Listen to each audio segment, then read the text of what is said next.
Hi, I am Galistrin and I'll be doing Bayonetta new game, 80% normal, null, infinite fluke glitch.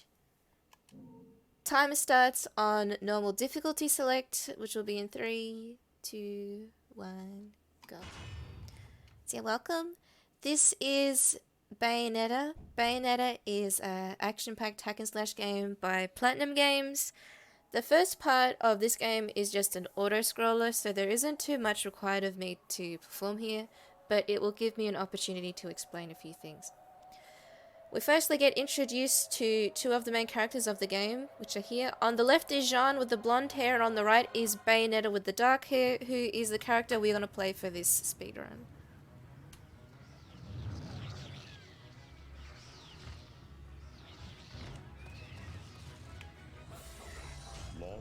So, with this auto-scroller part, you'll notice that there is a narrator who has a bit of dialogue to read, giving a bit of a background to the world and the story.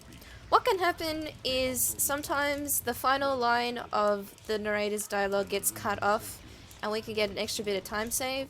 So we just have to wait and see if that happens on our run today.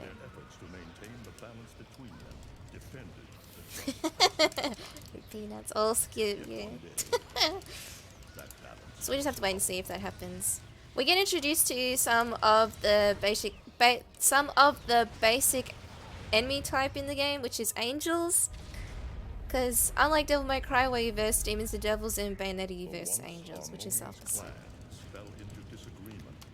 And the main way that combat is done in this game is through combos, through punches or kicks. Bayonetta can attack her enemies. On each of her limbs as well, she has guns strapped to her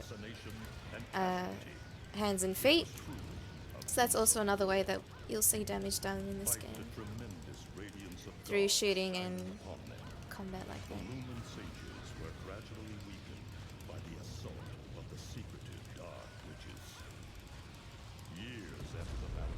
Yeah, this run is pretty action-packed. I'll just try and explain the main things where I can when I get there. Okay, Caleb, get some good sleep.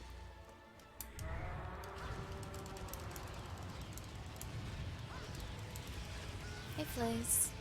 At the back there is a larger angel. His name is Fortitudo, and we're going to be seeing him quite a bit in the early game of the run. He pops up quite a few times. Their victory was short-lived. Fearing the witch's dark abilities, humans began to condemn. Hey, Isla Summer. They launched the witch hunts, rounding up the battle-weary witches Thanks for the with good little luck. resistance and subjugating those who wished to continue the struggle. Human faith in the miracles of their god pushed the witch hunts further, and soon the Umbra witches, keepers of the darkness, were And the final line of dialogue is coming up right now. See, all but one. However, the narrator only said the first word, which was all. So sometimes when running this game, we have to just wait and see if we get that extra bit of time save.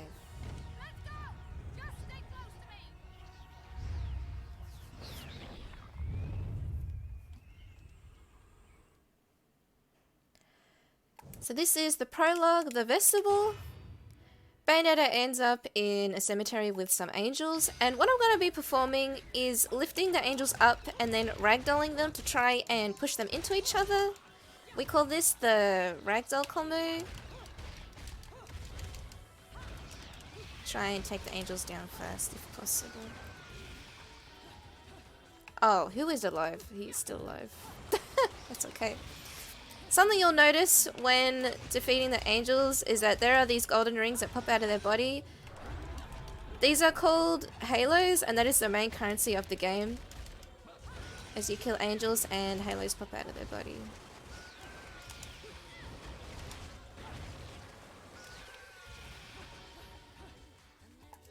In this wave, there is a smaller flying angel. They're called decorations, so I just shoot them down using the guns on Bayonetta's hands. In this wave, there is a mix of both, so I'm going to be ragdolling the larger angel type to try and push them into the smaller ones, if possible.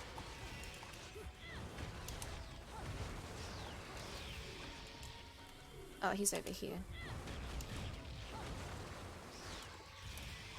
Now, underneath Bayonetta's health bar, there are these multicolored spheres. That's called the magic gauge, and when Bayonetta has a full magic gauge, she can perform this special move, which is called a torture attack. And we do the torture attack to that larger enemy to the side, because he has quite a bit of health, and doing that to him specifically will one-shot him. So with our full magic gauge, that gets rid of him first.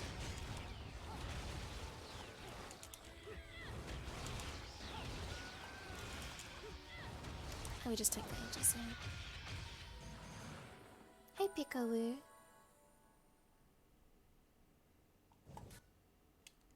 Now, in this segment, it is a requirement to perform 3 torture attacks in order to progress.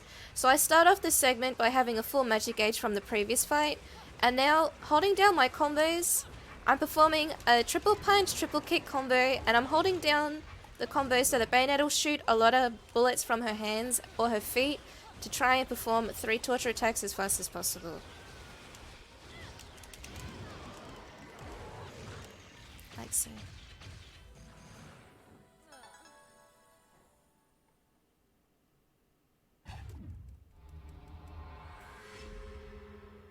No, I wouldn't reset or run.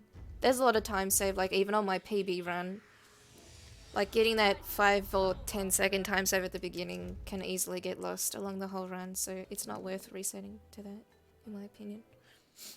Now, in between chapters, there is a mini game called Angel Attack. I won't be playing it here, but I'll be playing it a bit later, so I'll get to explain it a bit more in depth then.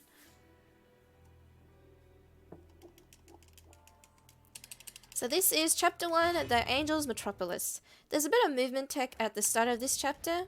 What we do is we jump over this train and then we perform this faster movement, which is called Jump Punch Cancelling, which is performed by pressing the jump and the punch button together, and Bayonetta does that kind of goofy looking movement, which is a bit faster than... yeah.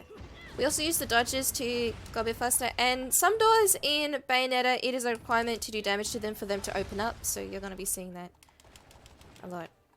We collect the key from that chest, and we go to the door. There's an enemy that spawns behind us, but it's not necessary to deal with them. After interacting with this broken statue, there will be some enemies who pop out, so I'm just going to be doing the same ragdoll combo to try and push them into each other. Like so. After Bayonetta interacts with this statue once more, and the statue is reformed, after interacting with it and activating it, and it will cast a lightning bolt, and dodging that lightning bolt gives Bayonetta Witch Time. Witch Time is probably one of the most important mechanics of the game, and essentially what it does is slows down time. Bayonetta can get Witch Time whenever she dodges something in her surroundings or an enemy that could do damage to her. And in combat, Bayonetta can take advantage of the situation a lot more when time is slowed down and enemies are vulnerable. Gonna be doing this jump, punch, cancel movement once more, but this is the last time that you're gonna see it because we're gonna go into the store and buy a technique for better movement.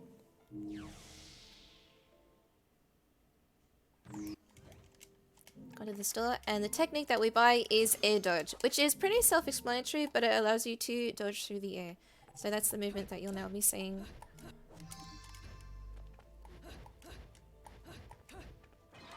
One thing to take note of is that Bayonetta has a 4 dodge limit, so I only usually dodge 4 times and then have a gap in between. From that dome, I collected arcade bullets. You might remembered I mentioned that in between chapters there is a mini game called Angel Attack. Those bullets give more bullets for that mini game, and it's necessary for me to play that mini game after this chapter for the run, so I'll get to show that mini game then. One thing that Bayonetta can do is she can take the weapons off of the angels or enemies. Like right now, she took one of the angel's weapons, which was a halberd, and is using it as a stripper pole. She can also take an angel's weapon by performing a torture attack on them. I performed a torture attack on that enemy specifically because he has a ball and chain weapon, which I'm going to need for an enemy who spawns in a bit later. So I just have to try and take down these waves of angels as fast as possible. Okay, he decided to do that.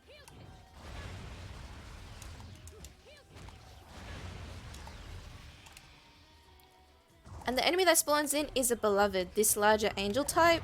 What the Beloveds have on their back is this red spot, which is their weak point. We use the ball and chain weapon to do a lot of damage to the back and take him down fast. For some of the larger enemy types in the game, Bayonetta will do a climax move, which is this. This is an infernal beast that Bayonetta summons, and this one's name is Gamora, which she summons with her hair as the medium. Since Bayonetta is a witch, she's going to be doing a lot of things like that throughout the game. After that fight, there is a disc that spawns in. These LP discs, when you exchange them at the store, give you certain weapons. So we pick up that disc specifically because we're going to need that for a weapon that we collect. Bayonetta has a flashback. This is in the past, and this is Fortitudo. And what we're doing here is a technique called Bullet Climax, which allows Bayonetta to stay in one position and shoot a lot of bullets from either her hands or her feet, so we can take Fortitudo down first. It's also going to be using the Bullet Climax technique here. This is a technique you get at the start of the game by default. It's performed with the feet as well. It's a bit of button mashing, because I need to mash as much as I can to shoot as many bullets as I can. That's not what I want to do. And this Beloved, he rams the bridge up to the side of the wall. If I stood on the bridge, Bayonetta gets a little stagger animation, which would prevent me from continuously doing damage to him, which is what I wanted to do. So we stay in the air using that. Now with the axe that I got from the previous fight, I'm going to be using it against him here. As he's crawling up the bridge, we can get rid of his health before he crawls up. As you notice in this animation, Bayonetta is on the platform with the Beloved, but using the axe, because it does so much damage, we can kill him before he even gets there.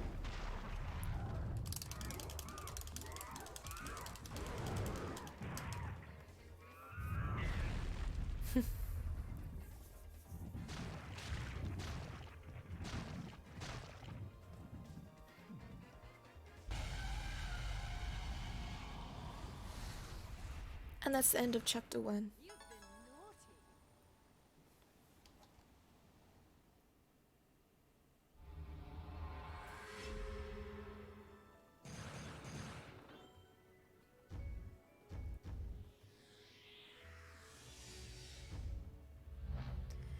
So from this chapter, I collected arcade bullets, and that is for this minigame. The reason is because in this minigame, from the points that you get in this minigame, you can exchange them for certain items, and there's one item in particular that we need for the run. Okay, this is a bit sketchy. Hopefully I can aim. Okay, no, I can't aim. That's okay. I got enough points, that's good. So the item that we need from this minigame is called the Magic Flute. The Magic Flute is a consumable that does damage to the surrounding enemies in an AoE burst. It is possible to infinitely use a flute by not consuming it, but in the No Infinite Flute Glitch speedrun, we don't do that. We just consume it normally. Now, this is chapter 2. The first person that you fight is Jean.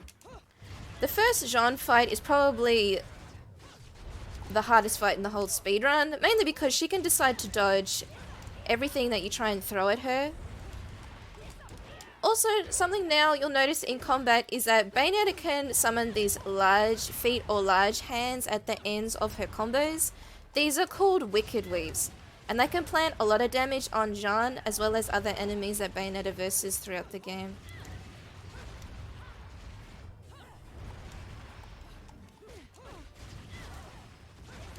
She's not behaving very well, but that's okay.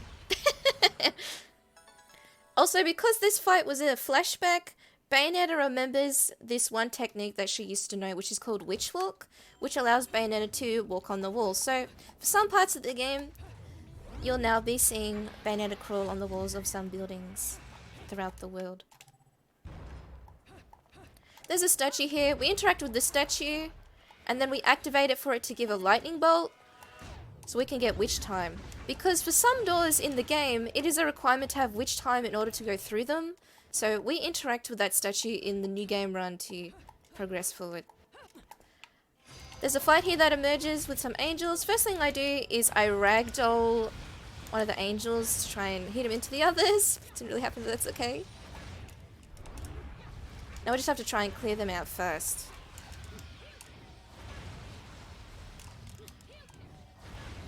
Why did he not die from that? Yeah, he's just sitting there. Anyway.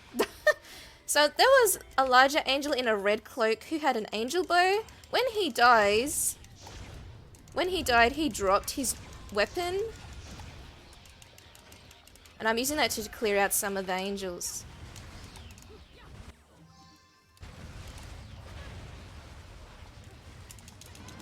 I also torture attack the second angel who has a bow because I won his weapon, which I'm going to use in just a bit. When the beloved spawns in, I get up close, go into the menu, and I use a magic flute.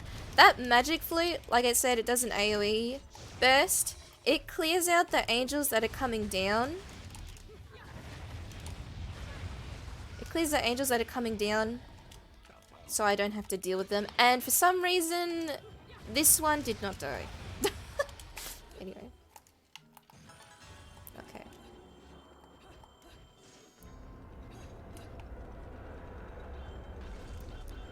So the reason why we save the angel bow is for the next fight, which can be a really pesky enemy. They roll around a lot. They are called an enchant. They're like a wheel style angel. But using the bow, we take them down fast like that. Magdalene Raiders are crafting, but we don't use crafting in the run. But they just pop up everywhere. So I use the magic flute to clear out the enchants on the wall. We give a punch and a kick to the beloved who was from the previous fight. And he isn't doing too well. So he summons his friend to come and help him out. So now there's two of them in the arena. First thing I do is when the beloved in the back attacks, I get witch time and I kill the one with the less health. And I'm going to be using the axe. Like in the previous chapter, the axe does a lot of damage to the beloveds, so I'm going to be using it to get rid of his friend.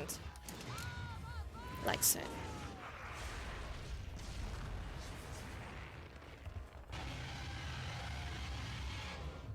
One thing you'll notice is for some of the climax prompts, we do not perform the Gigaton button mashing. That is because the animation is slow. It's slower, like Gamora does this like munching. So we don't perform the Gigaton for some of the climax moves, but for others we will. I picked up another disc. This disc is for another weapon that we're going to be exchanging for at the store. When this fight starts, I torture attack the angel in the back, so I can get rid of him straight away. And now I'll just be using an aerial punch kick punch combo to try and get rid of the other one. And we're going to be using this halberd a bit later. That wall you usually interact with to create a pathway, but using the air dodge technique that we bought at the store, we can get across without having to deal with it. So this is Fortitudo. He's back again. And we're going to be shooting a lot of bullets into his face. He's not being very cooperative today.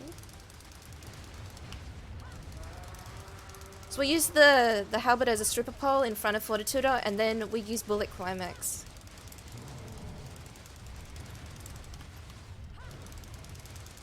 Shoot a lot of bullets at him and take him down. Fortitudo wasn't too happy that we did that, so he tries and fires a fireball at Bayonetta, but Bayonetta throws the building at the fireball. So, yeah. She's very strong.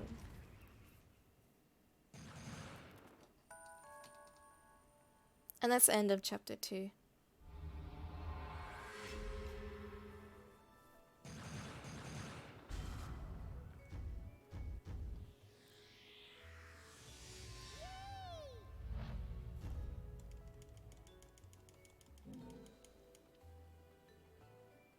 Before chapter 3, we're going to be going into the store and we're going to be exchanging the LP discs that retrieved, as well as buy some techniques and items.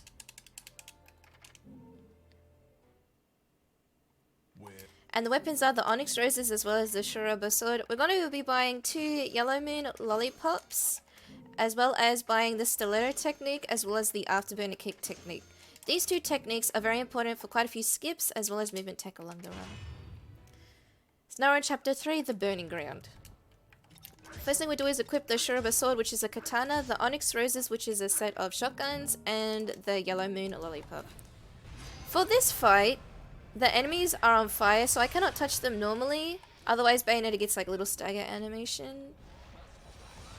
So what I'm going to be doing here is winding up the sword and performing this slash to the enemies and try and get witch time where I can. Like you see there, if I hit them just normally, they... I don't think that's enough, but I'm going to try. There we go, cool. We kill 8 of them, and then we use the flute, and that gets rid of the rest of the wave that comes down. Now with the combination of the stiletto technique with the sword, we can perform this faster movement, which is the fastest movement that we're going to have as of right now. We get introduced to a new angel type. It's like a dog style angel called a Fairness. Sometimes I don't always play very fair. But using the Onyx Rose's bullets, we can take them down fast. Even though they're a shotgun with a short range, they do quite a bit of damage.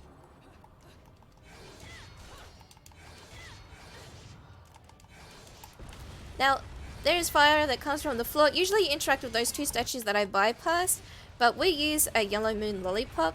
Yellow Moon Lollipops give invincibility, meaning we can go through there without having to do that. Also here, instead of going across the buildings, we use the air dodge technique so we can flip through the middle and make it to our destination. How hard is this run on input? Do you have to get used to fast inputs, and does it hurt your hands to run it first? It's fast paced, so yeah, it takes a little bit to get used to. Like dodge timings as well. Like this game is really fast paced from anything like Dark Souls 2. Or like anything else that I've run.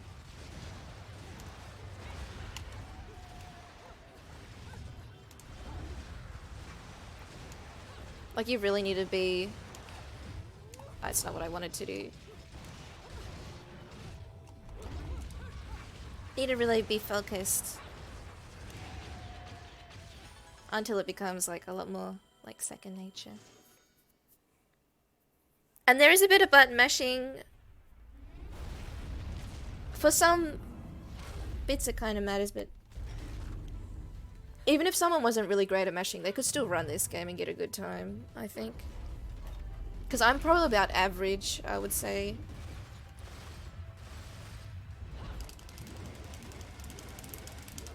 Like the world record holder, Ace Krana, he's really good at mashing.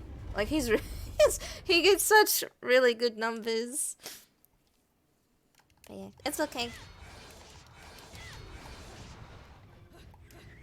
So coming up, this is the underground, the Vidgrid Catacombs, and there is a skip coming up that I'll get to show.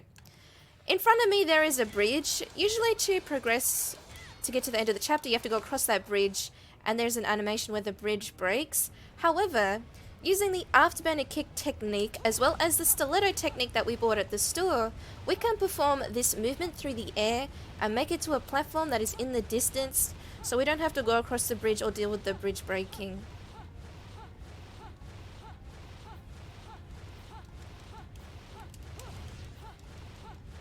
And we can make it across like so. And that saves about, I think, 30 seconds by comparison to the older version that we used to have. And when you play casually, you usually go through a portal and have to reverse time to fix the bridge again and all that sort of stuff. But in the speedrun, that is unnecessary. We can get across like that. So this run is probably my favorite game to run. And it's really interesting the things that we do in this speedrun using the techniques within the game to make things fast.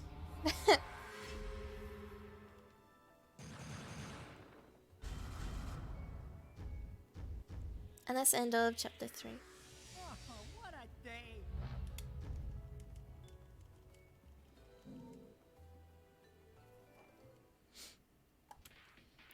So the next chapter is chapter 4. Might remembered Fortitudo. We're now gonna be versing him in the Observatory Coliseum. He's now a boss fight. In chapter 4, the Cardinal Virtue of Fortitude. So when this fight starts, I'm gonna hope that he gives me a bite. He didn't give me a bite, he gave me the worst thing he could give me, but that's okay. Okay, he did give me a bite then. Now what we're gonna be doing is the same bullet climax technique, except we're gonna be doing it with the Onyx Roses, which are the shotguns. And we do that so that he gets enough damage to fly up, like this. Because at a certain point, his health is capped and he goes up to the next segments of his boss fight. So, yeah. Once he's perched up there, he decides to breathe fire and the floor starts to break up a little bit, so I just move around so that he doesn't injure me. Some platforms emerge to jump on and Bayonetta gonna suplex Fortitudo. Because apparently she was a wrestler as well in another life. And I just try and button mash as much as possible. Mashing is mostly to get halos, like you see Max Bonus that has the halo icon. There's a shop after chapter 5, so I just try and mash as much as possible. Now we ripped off one of his dragon heads, we have to rip off the other. What I'm doing here is standing in a certain spot. When he lowers his head to breathe fire, I do bullet climax to get some damage on him, and then I use a wicked weave to trip him over. There is a prompt here, you'll see it says to grab. We don't do that because it's slow. We want to hit him with enough damage so that he will fly up and go to the next parts of his boss fight. Like so. But yeah, getting the witch time from his head lowering, you skip this like part of his boss fight where, well, I wouldn't say skip, but you avoid this part of his boss fight where there's all this lava on the floor that emerges and it's really slow. So by doing that, we get an opportunity to trip him over and then, you know, progress into the next parts of his boss fight as soon as possible.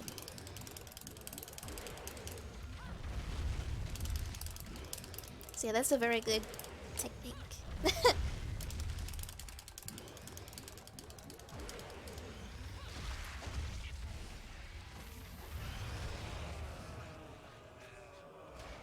No, I've ripped off both of his dragon heads. He's not doing too good. He's very angry. So he's gonna verse us in a little bit of a different setting. He like bursts the Colosseum up into the sky, and now we're versing him here. You're gonna be seeing the sword used a lot more. We use the Shuraba sword a lot against bosses. For some bosses we only use the sword. And right now, because he did the spikes move, even though I couldn't stay on the ground, I was using the bullet climax technique. We can stay in the air and still do damage to him. Now Bayonetta will summon another one of her infernal demons. This one's a little bit different from the Gamora one before. This one's name is Malphus, and he is a bird. Oh. Malphus is gonna come have a snack. And Fortitudo is getting destroyed.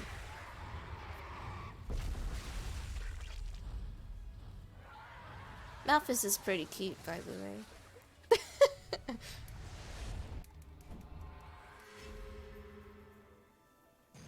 And that's the end of chapter 4.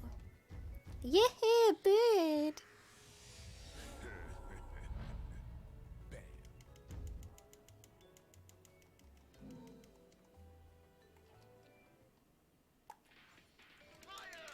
See, next chapter is chapter 5. The next chapter we get introduced to quite a few new angel types, different enemy types. One of them in particular is very fast, and they can be rather mean, so I'll get to show them to you once we get there. Hey Goose Shank! How you doing?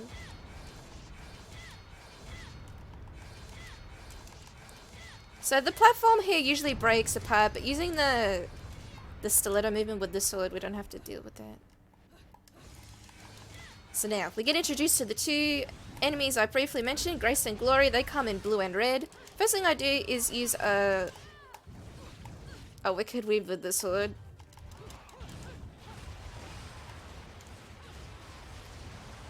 Try and clear them out. Where is he? And what I'm doing is this one combo to try and trip them over. I purposely killed the red one first because the red one will drop... The one that you kill first will drop their weapon, so I wanted the red one to drop his weapon first. The red one does a fire element, whereas the blue one has an electricity element, and the red one is, with the fire element, is the one that we want for this. It does this spinning move, and we can use that to clear out the first dog. This dog-like angel is a little bit different from the other one. It has a tail, and that one is called a Fearless, which is a different angel type. There are some angels that spawn here, but it is not necessary for me to verse them.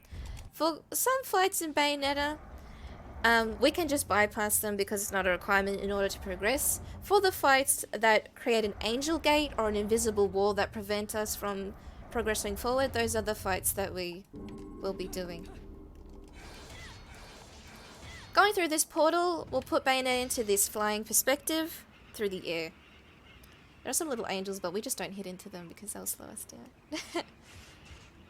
So we're just going to be cruising on through to the other side of the Lost Holy Grounds. And once we get there, there's going to be a fight, which is my favorite. It is Grace and Glory again. And I use a triple punch, triple kick combo, and with the kicks, Bayonetta can trip over her enemies. And I do that to the Grace and Glory enemies because they are so fast. So like, if I don't have Witch Time, tripping them over is very useful. This is another angel type. They are called Harmonies. They're like a stingray. I go to the edge of this platform and I wind up the sword to clear them out, like so. Because they'll collect together there. Also in this chapter, I am picking up these disc pieces. In some chapters in Bayonetta, the weapon LP disc pieces are split up. So I have to collect them for this chapter for a certain weapon that I would say is probably the most important weapon in the run. These are called Ardors. They're a angel that is red. First thing I do is I shoot the first one in the front in the head so he gets a little bit staggered, and then I use the fire claw from the previous fight to spin in between both of them and take them out together.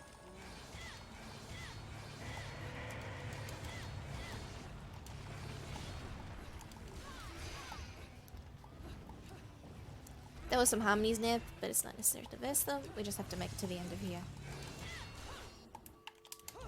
That door that was there, it is a requirement to have Witch Time in order to go through there. So I need to go up here and get access to these statues.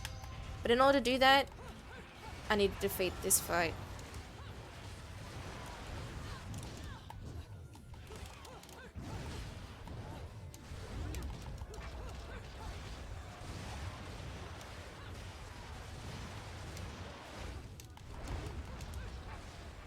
Hey Groove! So yeah, we have to try and take them down. Hopefully the claw. I need this claw for something a little bit later. Now that the statues are reformed, interact with them and then activate it so it casts a lightning bolt to get Witch Time.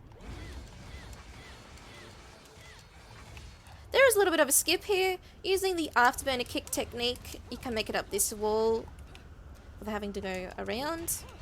In this chest is the final disc piece, which I'll need for the weapon that I had mentioned briefly, which I'll get to show in just a minute. I'm gonna try and get up here as fast as possible. You'll notice that there is an inspired who is flying around. If I trip this flying inspired ASAP and then kill him with the claw, you can get a quick kill because the game will think, because there's an inspired flying in the back, that you killed that inspired twice. And that one-shots him. So now we're going into the store to retrieve a weapon, which is the Durga, from the disc pieces I had collected in this chapter. The Durga is a set of claw-like weapons with the elements of fire and lightning, kind of like Grace and Glory. And for the speedrun, we only use the fire element and we wear it on the feet. And I'll get to show it in action in just a minute. Hi Kana! How you doing? And yeah, this Durga is incredibly useful for the run. This is Temperance. He has some wiggly looking arms. We're not going to be dealing with him right now, but we're going to be seeing him a bit later. However, there is someone that we are going to be versing. And that is Jean. The second Jean fight. As you can see, the Durga has the ability to plant explosives if I hold down my combos. Oh god. And these explosives do a lot of damage to Jean's health. I take her down first. After this fight, from fighting Jean, Bayonetta remembers this. She learns this technique, which is Panther Within. Panther Within is the fastest form of movement that we have on the speedrun. So from now on, you won't be seeing the stiletto movement with the sword anymore. You'll just be seeing Panther Within, which is running in Panther form.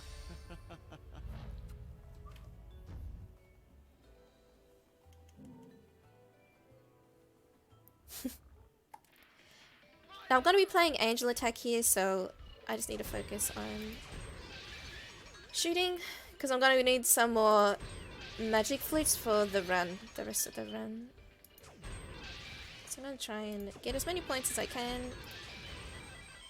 For each Angel Attack, we try and get 90 points, because we need 3 magic flutes, and magic flutes cost 30 each.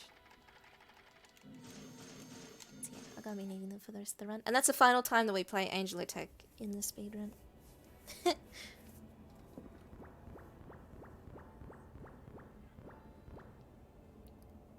Before the next chapter, we go into the store because there are some new things available at the store that we are going to be getting, which is the techniques Bat Within and Crow Within.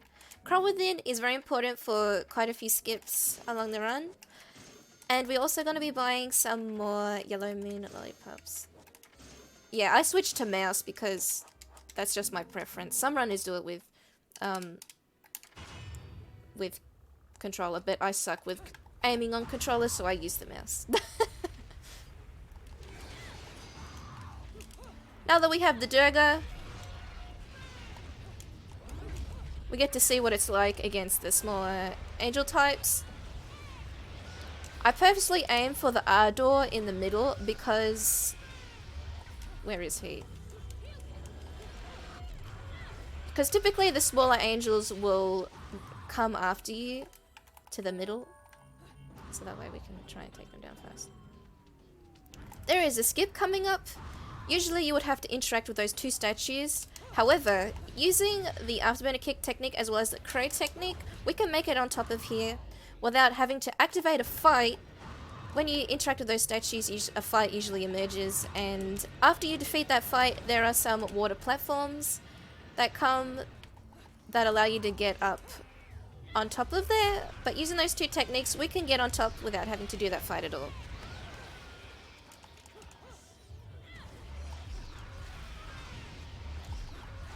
Excellent.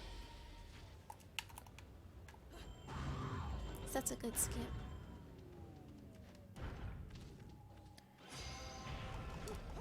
Now we're seeing some more Grace and Glory, but this time because we have the Durga, you can see how destructive it is to them.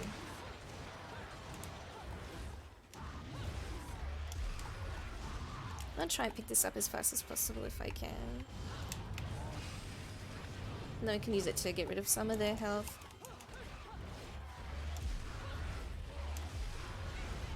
Awesome.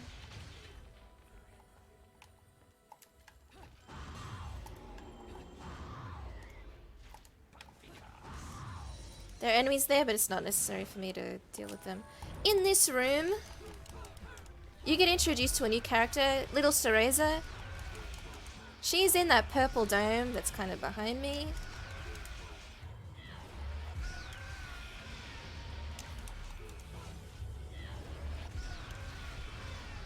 And we just have to protect her from these angels. You might notice underneath my health bar, underneath Bayonetta's health bar, there's like a purple health bar with a little girl in the circle. That's Cereza's health bar. But in the speedrun, they don't really get a chance to hit her, so. Now Cereza is following us. Have to protect her. And Rondell, she's getting chased by a beloved, which is not good. So what we're going to be doing is throwing the debris from the sides back to him so that he doesn't interrupt her, because she is what decides how slow or fast this segment is. Sometimes she can just decide to fall over as well if she wants to, which is not very nice. But we just have to try and encourage her to keep moving. Don't fall over, Cereza. Keep moving, please.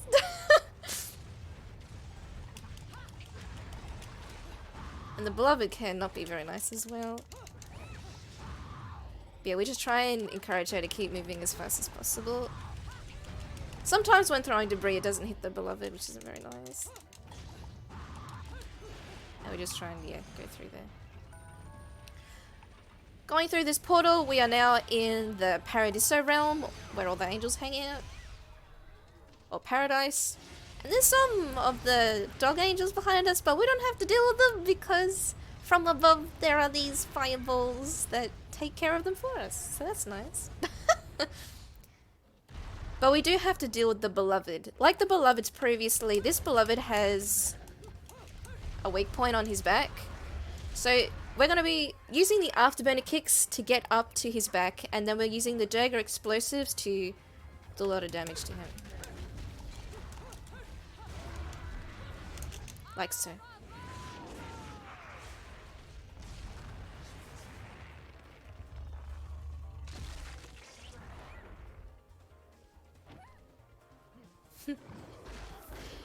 And this is one of the animations you can't skip in the game, where the beloved is crying that he lost his child.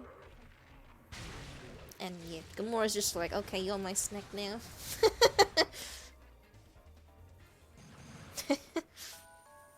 Is Cereza safe? We see that this actually isn't Bayonetta. This person has a halo. That's Bayonetta in the back. So we still have to protect Cereza. I use a Yellow Moon Lollipop so that none of these lasers will interrupt my movement going through here. And we have to find out who this imposter is. But that's not you!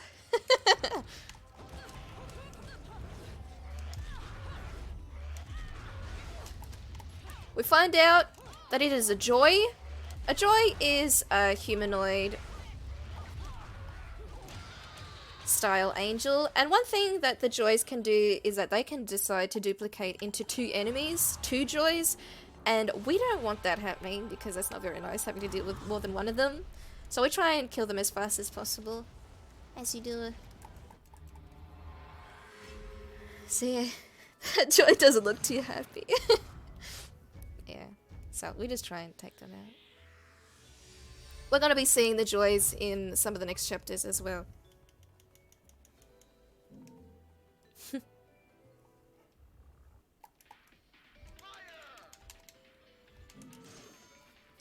So the next chapter, you might remember I pointed out Temperance. He had like little noodly looking arms. We're now going to be versing him now. He is a boss fight in the Cardinal Virtue of Temperance. There is something that we're going to be doing for Temperance's boss fight that is special.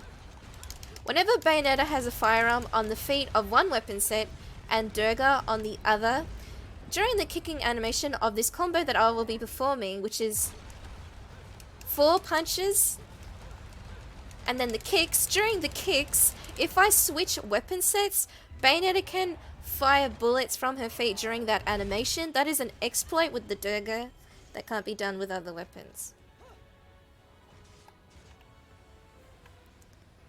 It can be done with any form of firearm. Because we have the Onyx Roses, we can do it with the Onyx Roses, which is the shotguns.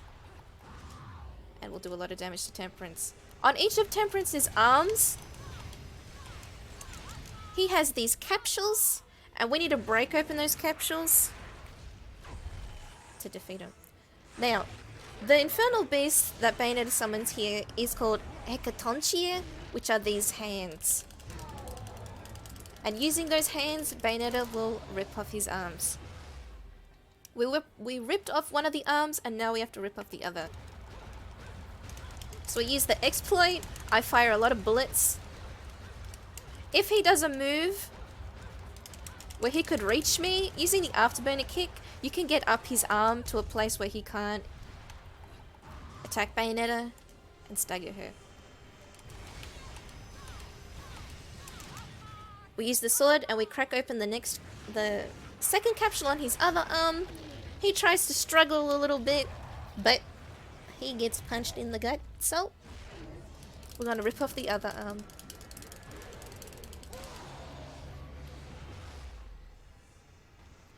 He also has capsules on his body, so we're going to be breaking those ones open as well.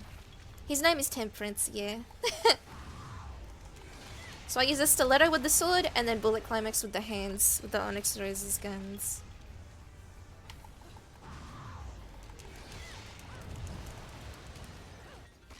And after we break open those capsules, the force field around his head breaks open. He's not very happy that we've been on his body like that, so first thing I do is I use a Yellow Moon Lollipop so that none of his attacks will interrupt Bayonetta's combos. We do 2 of the Durga exploit combos, and then we get rid of the rest of his health using the Shiraba sword, if I can get him. She kind of zipped to the other side.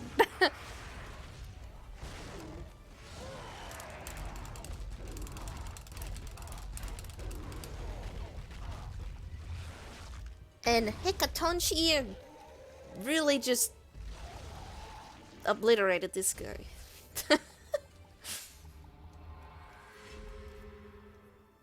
That's the end of Temperance. People cheer.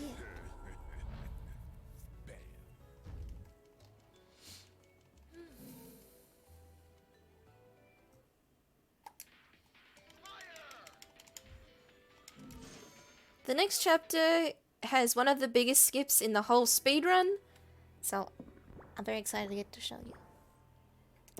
Which is in Route 666. The setting of this chapter is on the road with some angels on trucks and cars. First thing I'm going to do is try and kick them off. I go into the corner and I use a magic flute to clear the angels to the side out. So there's just these 2 here to deal with. Sometimes the...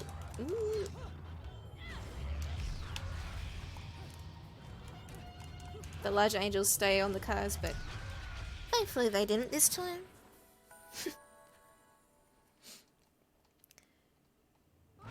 This fight is some joys. Gonna be using a Mega Yellow Lollipop, and they can do this kick, or I can get Witch Time, and then when in Witch Time we use a double punch, double kick combo with the Durga explosives on the feet to take them out first. Hopefully she'll give me a kick as well. Good. And we take them down. That was pretty good.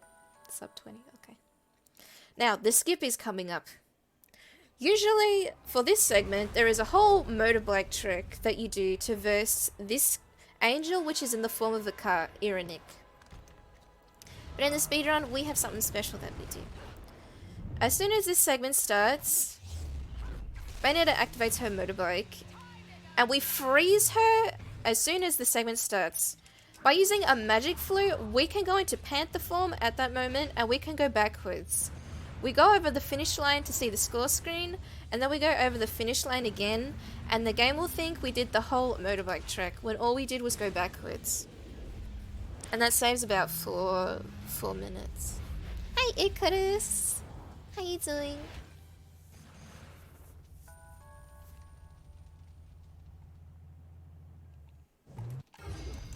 Because one thing about Bayonetta is that when you are in the menu, it pauses time. So we're able to do that for that skip. Which is very good. And those enemies there, they looked a bit like Beloveds, but they're called Braves. But we just blow them up. It's going okay. I'm feeling good today, so.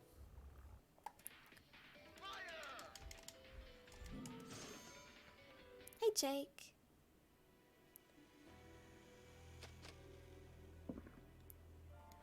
Now, the next 2 chapters are set in Paradiso Paradise. And there's quite a few skips that we have in these chapters that I'll get to show. First thing I do, though, is I'm going to take a turn to the right. Because behind this wall there is a chest, and in that chest is a disc, an LP disc piece, which I'm going to be collecting. I'm going to be collecting the pieces to this discs in this chapter for a weapon that we're going to be using endgame. I'm going to be performing a skip here, using the afterburner kick technique. We can make it up that wall to get enough height to get on top of this sphere. Usually to get on top of here there is a fight below here that you need to do. But using that technique up that wall, we can get enough height without having to perform that fight. Which is very good.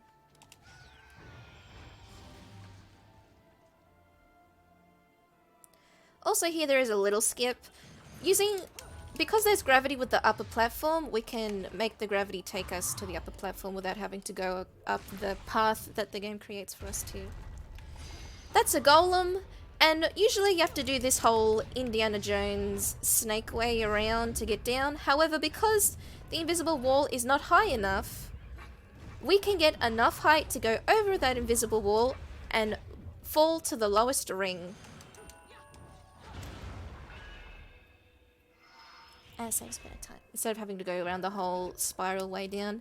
Because the afterburner kick, because it gives a lot of height, that technique is really useful for, yeah, quite a few skips and things in the Bayonetta speedrun. For this verse, there are these chests, and in these chests is either enemies or pieces to a key. So we're going to be cracking them open. After cracking this one open,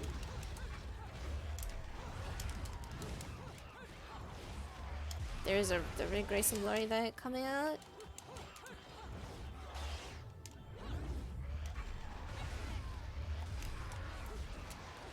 After defeating them, I take the claw from the red one, I use it to open the chest where a dog angel will pop out, and we just use it to get rid of him.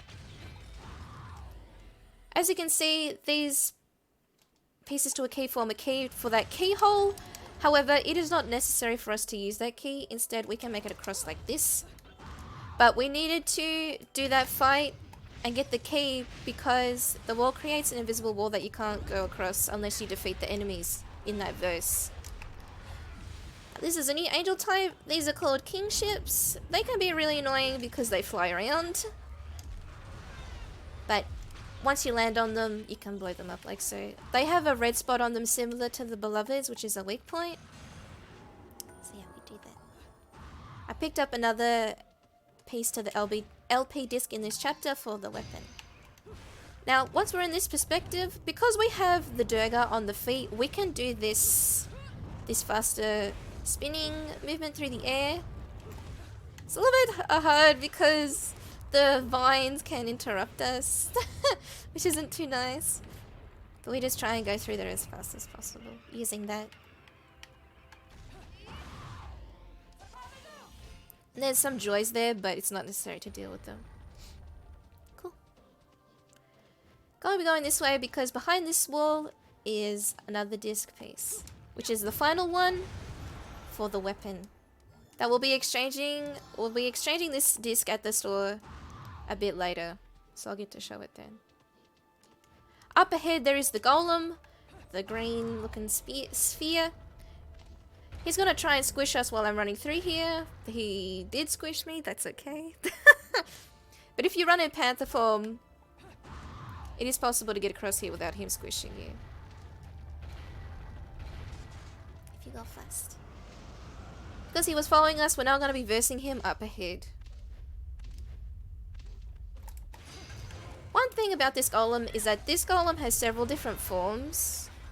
Like he has a form where he has 2 arms. He has a form where he is a bird and a form where he is a dragon. What we do is instead of performing the climax animation, because the climax animation is slow, when the golem enemy respawns back in, he has a little bit of health, and using the dagger explosives we can blow him up that way, and that is faster than performing the climax animation. For some enemies it is a requirement to climax them because the game won't progress forward, but for the golems we can do that and they can get defeated that way, which is faster. Hey Indu! Been too cute. Hey Indu. Hope you're doing alright. Good to see you.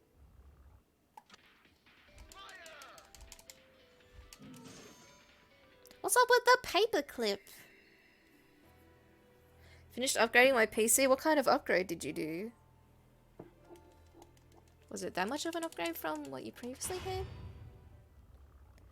So in Paradise or Sea Stars we start off in a room with Joys. I try and get Witch Time straight away from one of their kicks.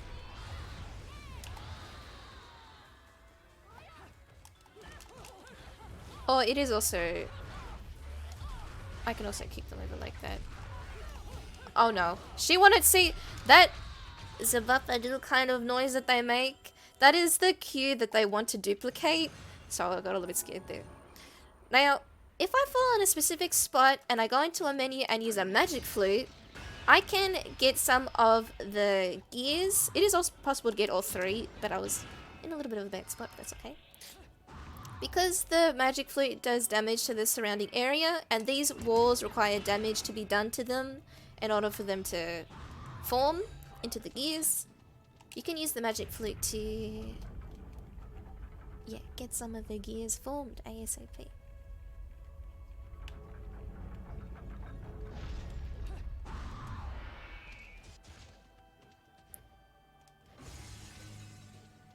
There is a small fight here with harmonies, and we just blow them up.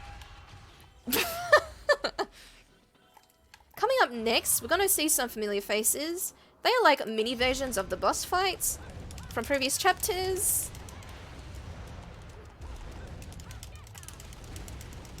How did that not do any damage to him? Anyway, that's fine. So that was Fortitudo, one of Fortitudo's cousins or brothers or whatever. And this is a mini version of Temperance. He didn't give me the punch from the hand I want because I have to move.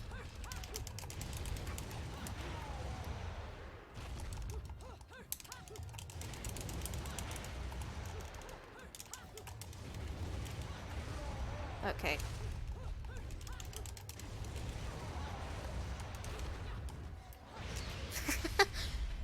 That could be a bit sketchy, but yeah, that was a bit sketchy. Anyway. So now with this platform, it's kind of, it's spinning around, so I have to just wait. There are also some enchants in here. I do not go in as soon as possible because they'll completely wreck me. So I just wait a little bit. And I break open the back to progress forward. Because the thing is spinning anyway, so you have to wait anyway. Yeah. Now we just go in Panther form to the next fight. Which is an enemy that looks very similar to Grace and Glory. However, they are called Gracious and Glorious. And you cannot get Witch Time from their attacks, which can make them a bit pesky to deal with. So we try and use the triple punch, triple kick combo to trip them over. so. And then explode them. That is the final state of enemies that it is necessary to verse, because up next we have a skip. There is a fight to the left that usually would verse in order to progress, but we go forward.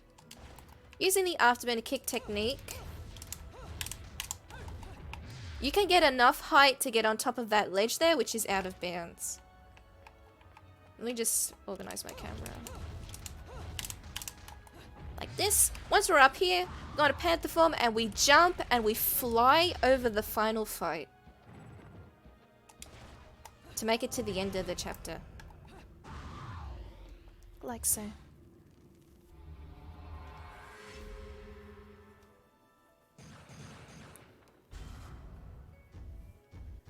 To access my sister's, like, ancient windows they count? Oh.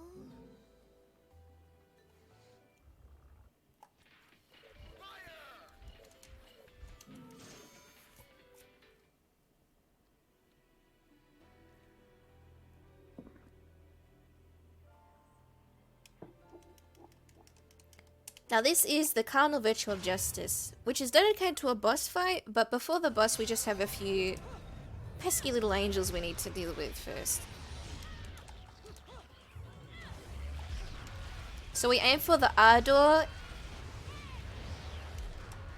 because usually the smaller angels will gather anyway, so we aim for the larger enemy in those sort of fights.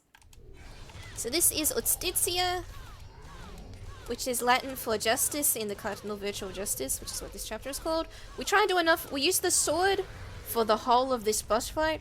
We do enough damage to the head. Okay, I need to get out on top of here.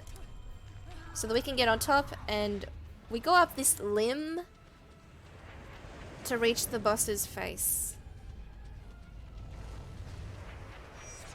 Bayonetta gives him a nosebleed. We're gonna chop off the tongue. I gotta sneeze. Sorry. I tried to go down and mute myself, but I wasn't quick enough. Okay, now so for each phase, after coming back after chopping off the tongue, we fall down ASAP because we have to wait for Justitia to break the platform anyway. He also can decide to break the platform in that fashion too, however that is time loss when he decides to do it when we're already fighting him.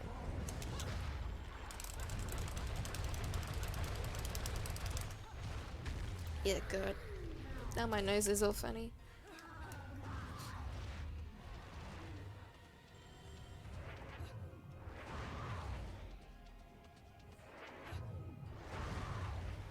So Justitia has 3 tongues that need to be chopped off. This is the second one. And for this whole boss we use the sword. Sword is very good against the bosses. Gonna decide to fall down as soon as possible.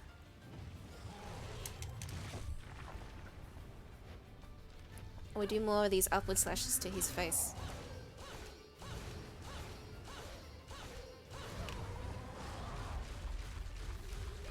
He wasn't very nice that he did that for both of those phases. It's timeless because I have to jump to the platform to the side. He can decide to do that, or he can decide not to do that. But yeah, you know. Bosses in Bayonetta have a bit of RNG to them.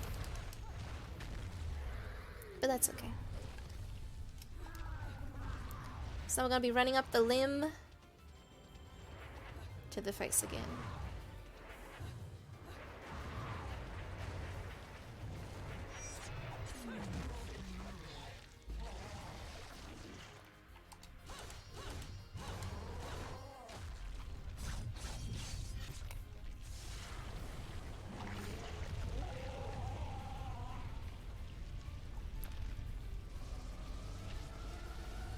But before the boss finishes, there's something special that Bayonetta needs to do. Which is punching him in the face and She's gonna summon another one of her infernal demons, but this one is one that you haven't seen before. This one's name is Scolopendra, and it is a hairy centipede. So Bayonetta summons a centipede, and she's gonna strangle the boss. Like so.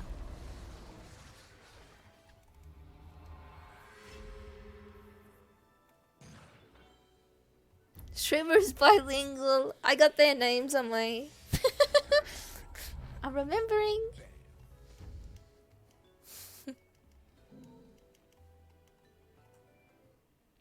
No, not on my arms. I have it on my little notepad. So the next chapter is The Broken Sky. The setting of this chapter is on a plane in the military transport Valkyrie. What we do is we go to the side because behind this wall is a chest with a magic flute inside of it, which I'm going to be using for a fight near the end. You'll notice that for some reason the plane was breaking up behind me, and those were Jean's Wicked Weaves. So you can guess who is in this chapter. However, for Jean's fight in this chapter, we have something special that we do. But before we get there, we just have to defeat some angels.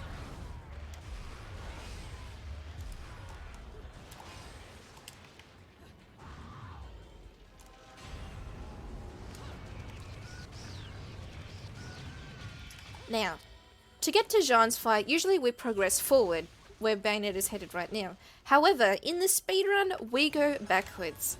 Because this whole plane is a physical object, it is possible to get on top of the plane using the techniques that we have right now, like so. Now, because Jean's fight is to the left, we go to the left to trigger her health bar to appear, and we take a turn to the right. We fall down so that she will follow us and be in a certain position. By standing in a position as well, she will give us a Wicked Weave for us to get witch time, and we can kick her off the plane. Like so. Once she is kicked off, her health bar will get erased and disappear. And now, going into her fight as normal, we trigger her fight, but she drops dead. Instead of having to fight her. Because we got rid of all her health from that way. Now here, we have little Cereza in our arms. She's very scared. Oh no. So, we have to protect her from the angels.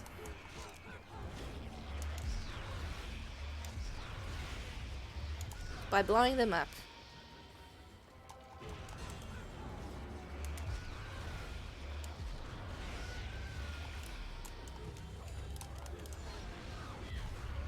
Hey Anthus, thanks for the good luck. I'm practicing a bit of commentary today. How are you?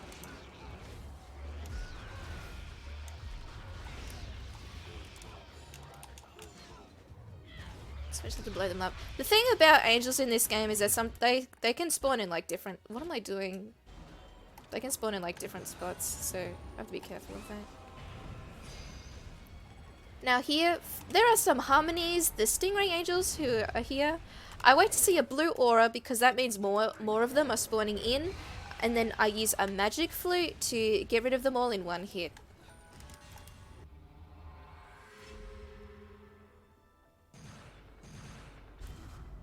And that's the end of that chapter.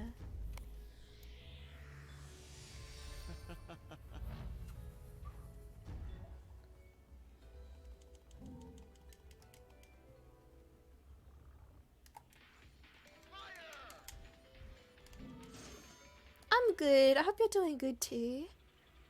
Good to see you. So we were on a plane in that chapter, and now we're going to be on the ocean in the Cardinal Virtue of Prudence. This chapter is dedicated to a boss fight whose name is Sapientia. On each of Sapientia's legs, he has these porcelain faces, which I'm going to be breaking open as the first objective. After I break open the first two, he will most likely decide to dive, which is... Yeah, he dives.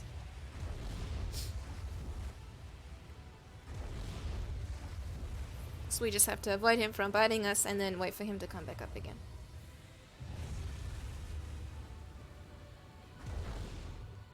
So that we can attack the other legs. Oh, there's just one leg left. Hopefully my camera will behave. Now Bayonetta does the climax move, and she's gonna summon another Infernal Demon, but this one is different. This one is called Phasmarane, who is a big spider. So, Bayonetta summons a spider. Sapienza's like, oh no, I don't like it, I'm gonna run away. But Bayonetta says, oh no, you didn't. So she's gonna grab him, and we're gonna be taking him towards the spider.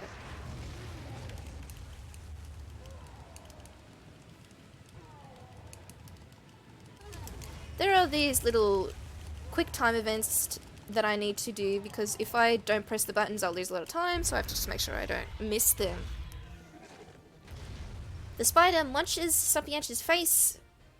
It gets rid of the shield that was there. And now the weak point is his face.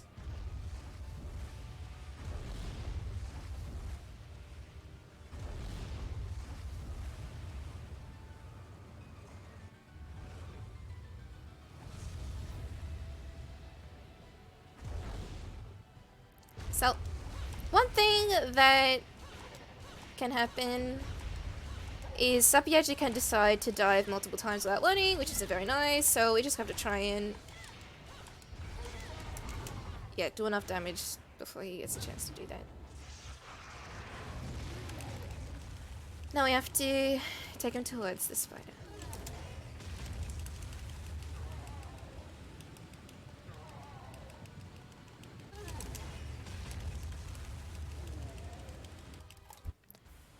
Now in this phase, we go down this water vortex that Sapienza created, with him at the end. I'm going to be using a punch kick punch combo with the sword. He will push us away, and when he does, I just want to keep holding down forward so that my Wicked Weaves will reach him. Usually for this segment I would have a Yellow Moon Lollipop, but that's okay, we can still do it that way. She's gonna summon her big hairy friend again. He's really big now. He's a big spider.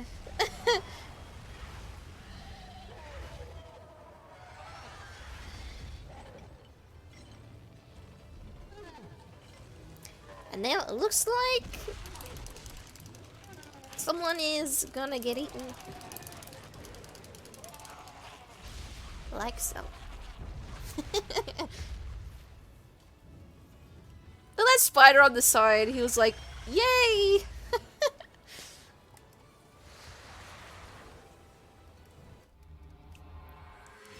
And that's the end of that chapter. Old school torture move. I should have been a pole dancer.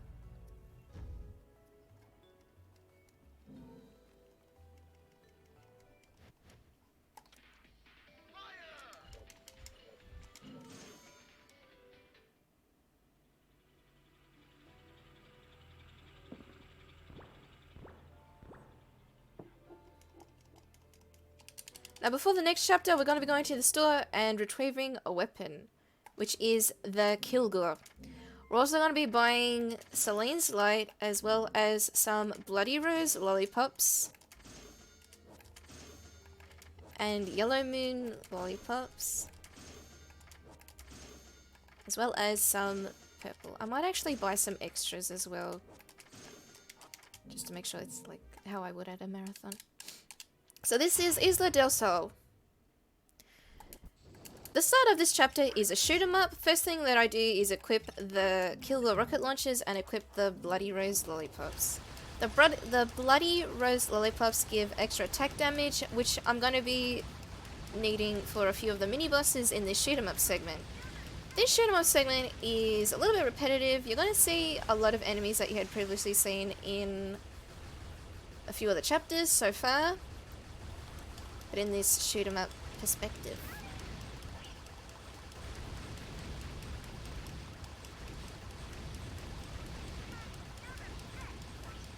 So this is a good donation reading segment. The thing about this chapter is that enemies are always the same, the waves are always the same, but depending on how fast you kill the waves depends on how fast the next wave will come in, so we just have to try and take the enemies down as soon as possible when they come in.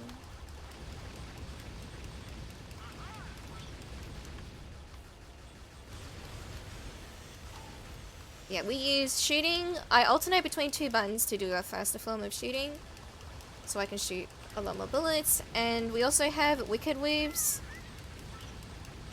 which uses a portion of the magic gauge to use in the shoot 'em up segment. See, I shoot the weaves and a bit of my magic gauge gets consumed. So this is the first mini boss. It is uninspired, but you won't really see him much because he goes down very fast using the waves.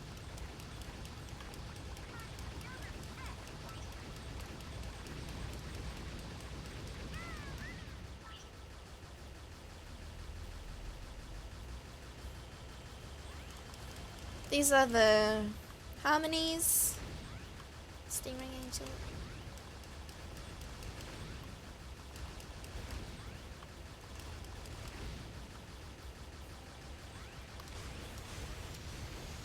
Yeah, this is just good for donation reading because this segment is pretty long. It's just repetitive. For some, there's these little segments where you are on the plane. Not on the plane. You are on the missile that you're shooting on. There are some angels that thought it was a good idea to hitch a ride, so we just have to blow them up.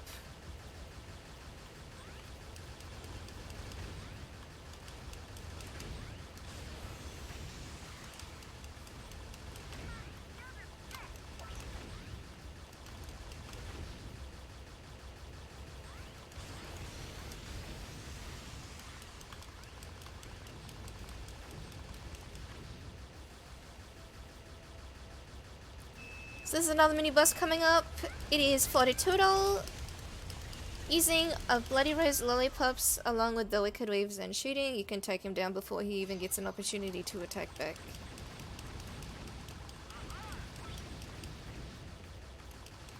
These are Beloveds, but in the shoot 'em up section they decided to give them some fireball rocket launchers, but knowing where they spawn in, it is possible to take them down before they get a chance to fight back.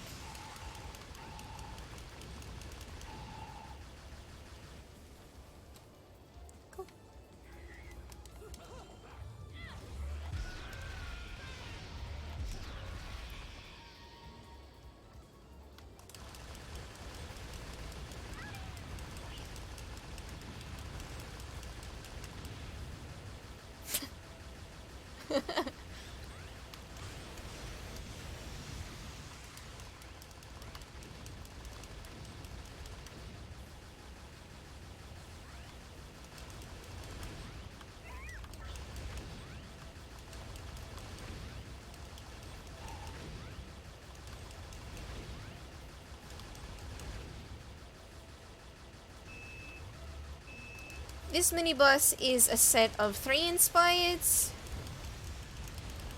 The snake-like angels. Gonna be shooting waves. And then for the last one, I get Witch Time from one of the fireballs that they breathe. And we just take them down.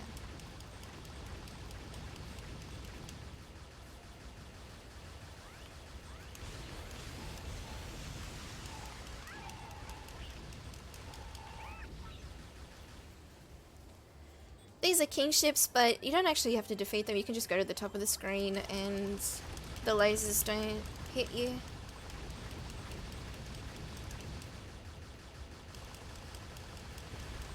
So yeah, whenever these beloveds come in, I always want to predict where they are, because if you give them an opportunity and don't defeat them fast enough, they will start to bounce across the screen and shoot fireballs, and I don't really want that happening, so gonna try and take them down first. And no, I don't know the joke, sorry Razor. Minos' Wowie emote? What is it like?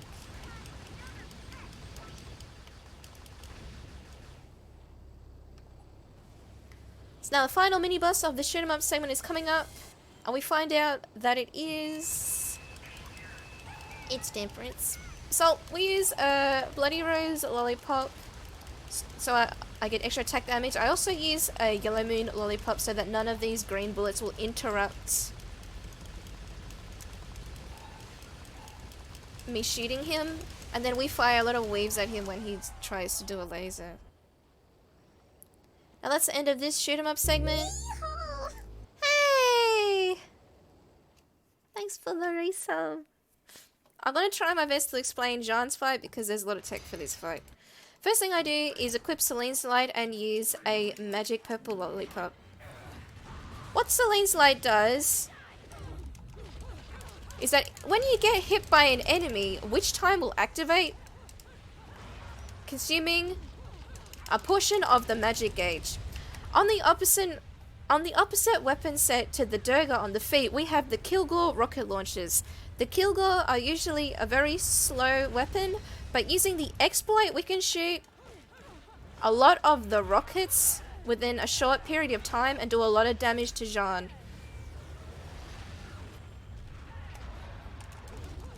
So I change weapon sets and then I'm firing a lot of rockets from the feet at her. The objective of her fight is to get Witch Time, whether it's from her hitting me or from dodging one of her Wicked Waves.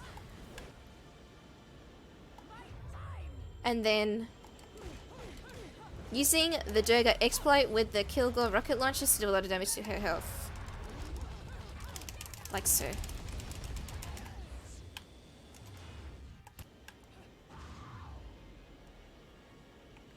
Can she please come after me?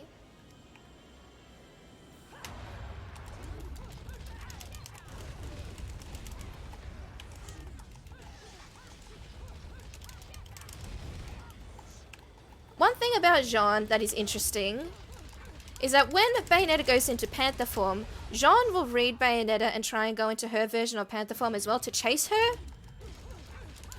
And by baiting that, we can get a downwards attack from the sword, which will give us an opportunity to activate Celine's Light.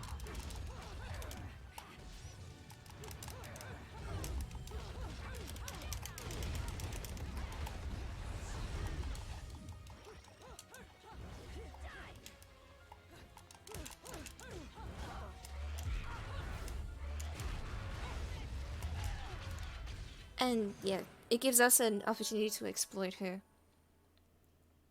Because in Witch Time, enemies are very vulnerable, so having Witch Time activated is really important for combat.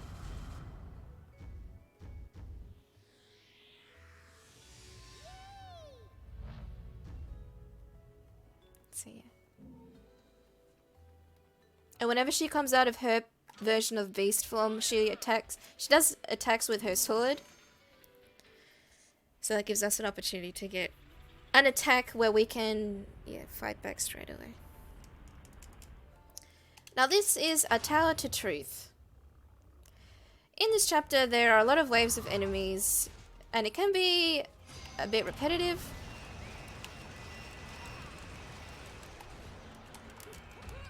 These enemies are on fire,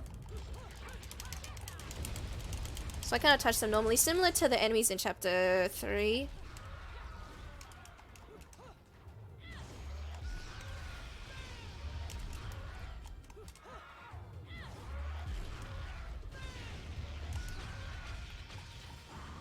And no, it's okay, you don't have to explain it to me, it's okay.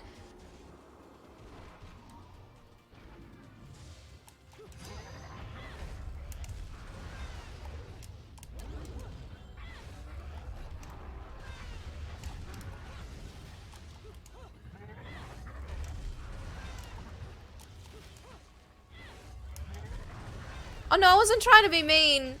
I'm just saying, like, because I'm so focused on the game, I don't even know what the joke was. I'm not trying to be mean. I'm sorry, Raisin. That's not... I'm so out of it.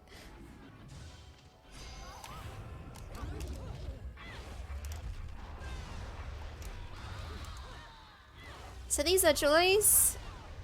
We just played them up.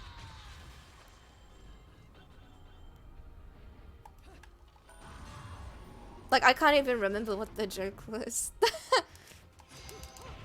For this fight, there are enchants, and I go slightly to the side to try and plant explosives to take them all out together, but that is okay.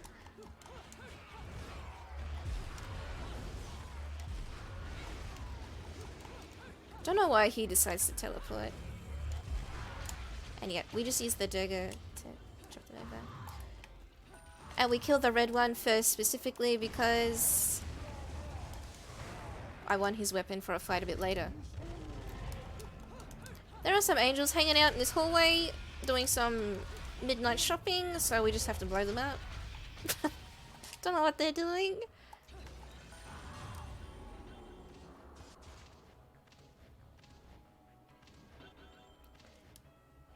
Now, there was someone who was breaking the wall, and that was Temperance, of course. So, we go into this contraption, and we have to fire these bullets into him to do damage to him. And I try and aim specifically at his face, because if I aim at his face, he will stagger more often, hopefully. Because that way I get to stagger him.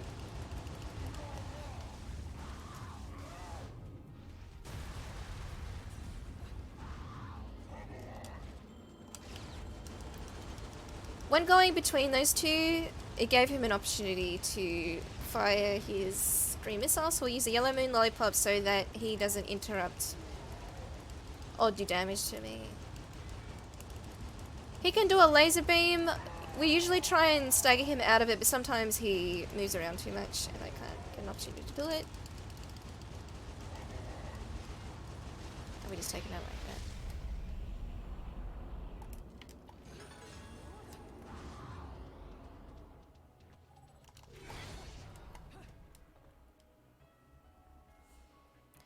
So the camera pans to see the moon to the side. And now Bayonetta can do the ability which is Witch Walk because the moon is out, she can walk on the buildings. Which is an ability she got near the start of the game. So here we have a smaller version of Justitia. We use the claw as well as a Yellow Moon Lollipop so that none of his attacks will interrupt us while we do that, and we can take him down first using the claw. So that's a very good use of that weapon.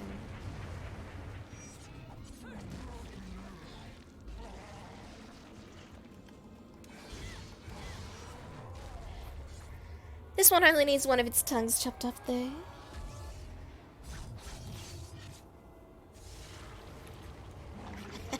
The moon is out, yeah.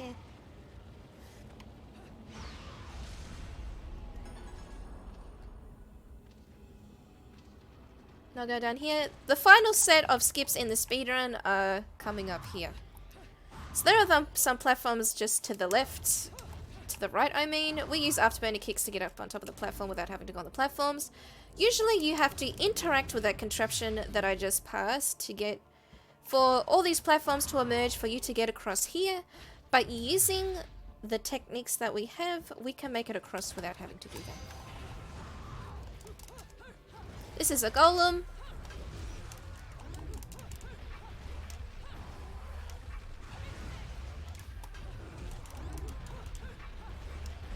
Similar to before, we do not perform the climax animation.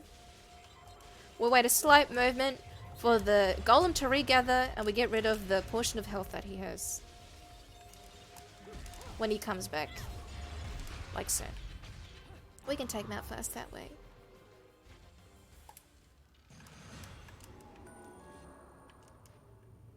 Gonna witch walk up this wall. And there's one final enemy that we're gonna be versing, which is Sapientia mini version. And we're gonna be performing a specific technique. At the start of the game, you get this one technique which is called the dodge offset, which you get by default. And what it essentially allows you to do is continue your combos after dodging. I've been using this throughout the whole speedrun, but I pointed out here because you can really see it. Because what it allows you to do is you could be attacking an enemy, and then the enemy attacks you, or you need to dodge for whatever reason to get away from something, and you can continue your combo after dodging. So with Sapientia there, we can continuously do Wicked Weaves and explosives to blow up his health, even after he goes back a little bit each time. Yeah, that is a very good technique for fluid combat. Now here, the fastest form of movement in Panther form is jumping in Panther form, because each time you jump, you gain a bit of momentum each time. Another new boss! Yeah.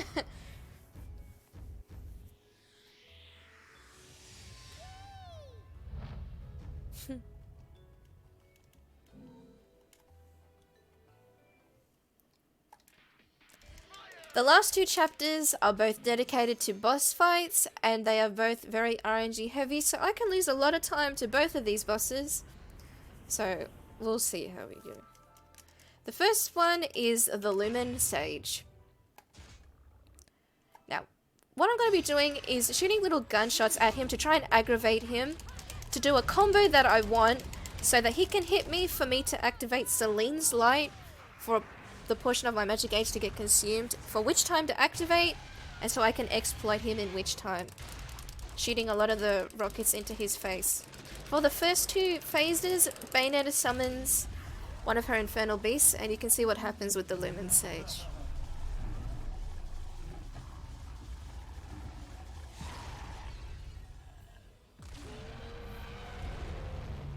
He's very powerful.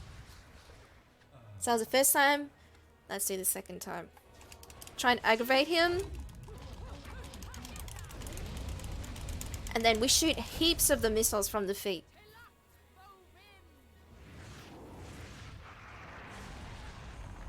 Now this is Scolopendra, the centipede.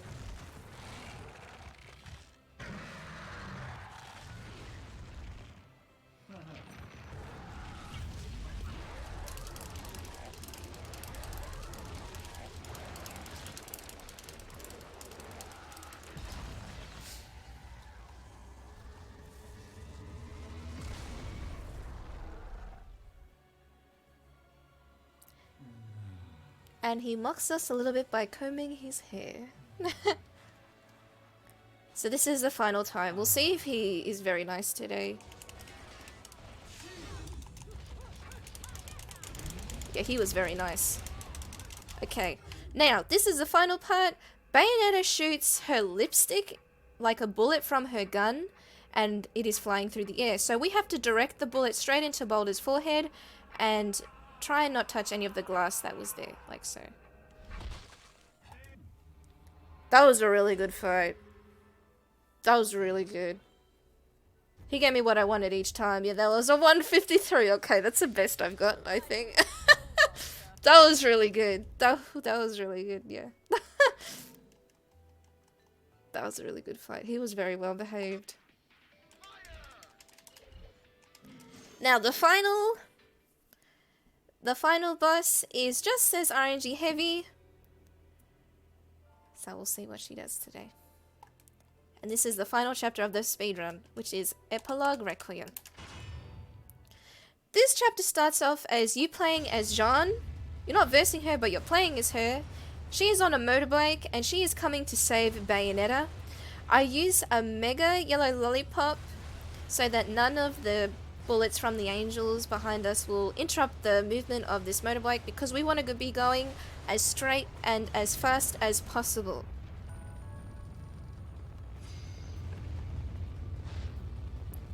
So this is also a good donation reading time. But yeah, Jeanne's coming to save Bayonetta. You know, yeah, I'm not gonna.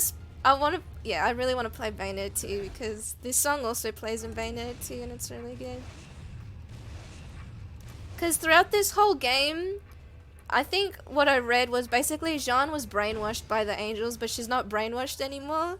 So Bayonetta's in trouble, so she gotta come save her. Yeah. I really like the relationship between Jeanne and Bayonetta. It's really good.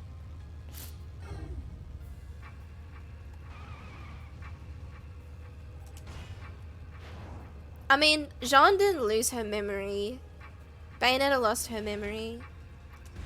But Jeanne was kind of like brainwashed by the angels. And Boulder, the Lumen Sage, she was brainwashed by him. But now she She come fight back.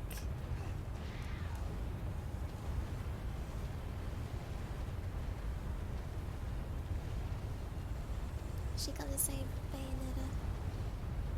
And there's a cutscene here that you don't see, but she cries out to Baldur saying that she's coming to save her Umbran sister. So, yeah. It's really nice.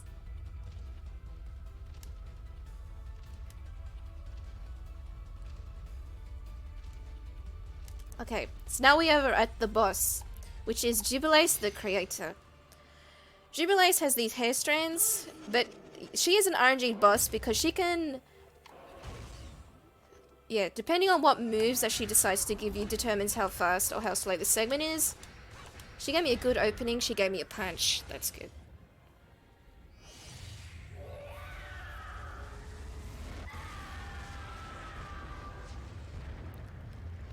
Once she receives a certain amount of health, she goes into the next phases of her boss fight, and she summons different elements. This is the fire element. She puts her hair strands on the floor, and the objective is to hit each of the hair strands, like so. And for this boss fight, we only use the sword.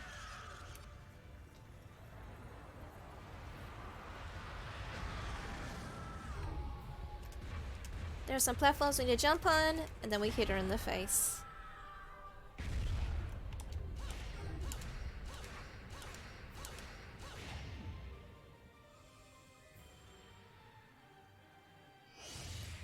The next elemental phase is ice, which is very similar to the fire phase, except everything has ice all over it.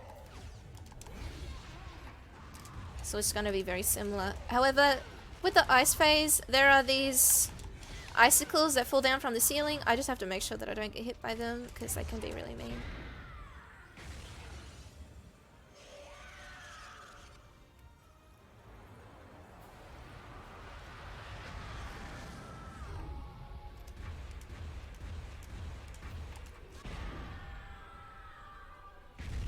Don't bully each other!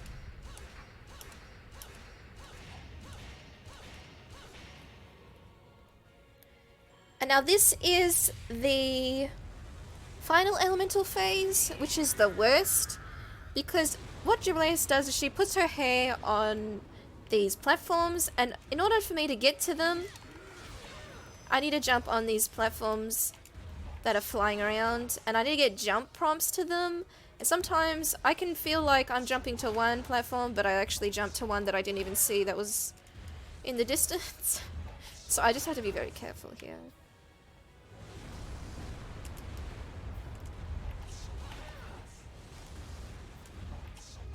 And yeah, we can edit.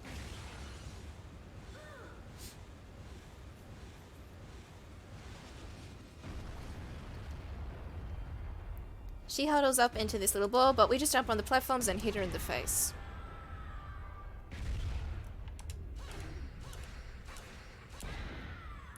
Now, yes, Jubilace is an RNG boss. She has one move that she can do that is just time loss, so we just have to see what she decides to give us. Okay, this is fine. This is a frisbee move. We purposely let these frisbees hit Bayonetta because after this move, Jubilace does a punch attack, which is this, but if you let the frisbees hit you as soon as possible, she will do the attack as soon as possible.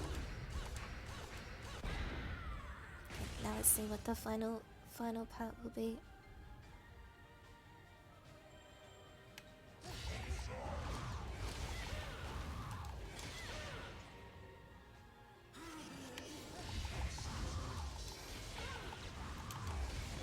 Okay, that's fine. Bayonetta summons a platform using her hair. And we have to run up to the boss's face. Up the platform to get to her. To get a prompt. Climax prompt. We have to knock her in the face. Thankfully, Bayonetta didn't lock onto the drones, so that was good. I'll let you enjoy this bit.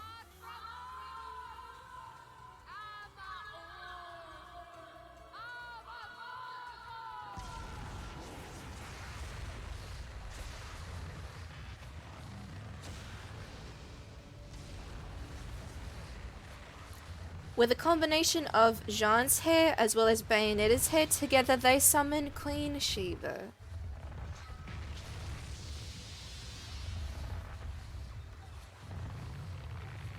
Are we going to punch Jubileus into the sun?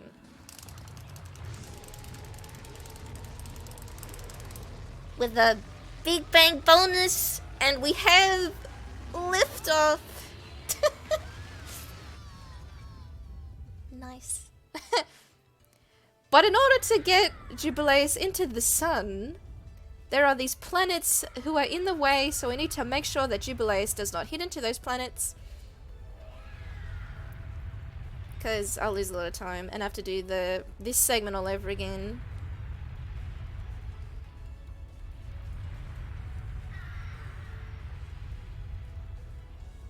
So I go up, and then I go to the side. And then I start going downwards. About now. We start going down.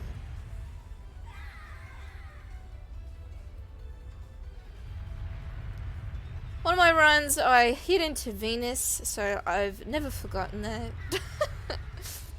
And then there's Mercury. And that's the final planet that we need to avoid. Now we have Jubileus into the sun. But even though we've hit her into the sun, it's not over yet. That was a really good fight. It's not over yet because we need to make sure that Jubileus is really dead, so we need to break up her body parts. On each of the body parts, Jubileus has these lights. Those are the lock-on points. So I have to make sure that I break up the body parts correctly. So I make a point of where the lock-on points are.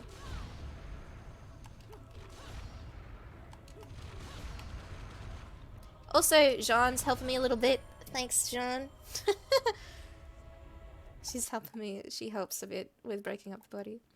Now, in Bayonetta speedrunning, we do not stop the timer on the credits because the first set of credits has fights within the credits that determine how long this part is. So we stop the timer on final input.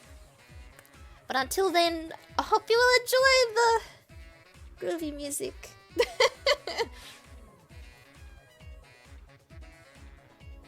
Cool. So the first fight in the credits is the first Jean fight. So we just have to take her down.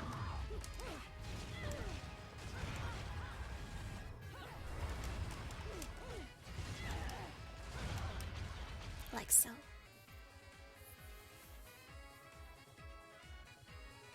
You know what I loved? When I did Valleython and the credits came, everyone posted sour please. It made me so happy. Everyone was grooving. Bayonetta has really good music. I like the credit song in Bayonetta 2 as well. That one's really good too. Yeah, sour please.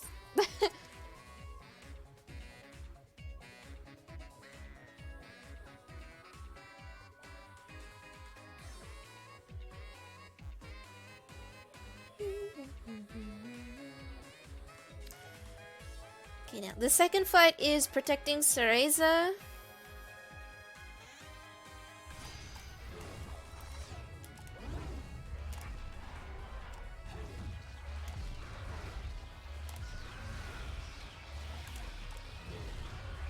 They give you an odd combination of weapons for this fight, so I'm just gonna use the Durga. That they give it to you on the hands, so I'll just do that. But the first two fights are actually set on a timer, but it's the final fight in the credits that matters. So I'll try and do that as fast as possible. Hey, Jesus, how you doing? Libido.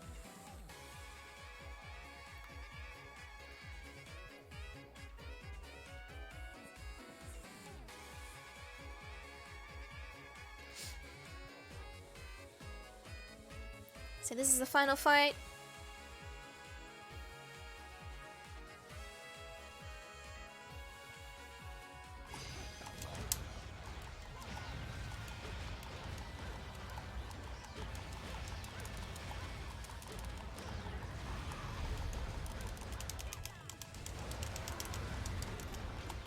that's the end of my run.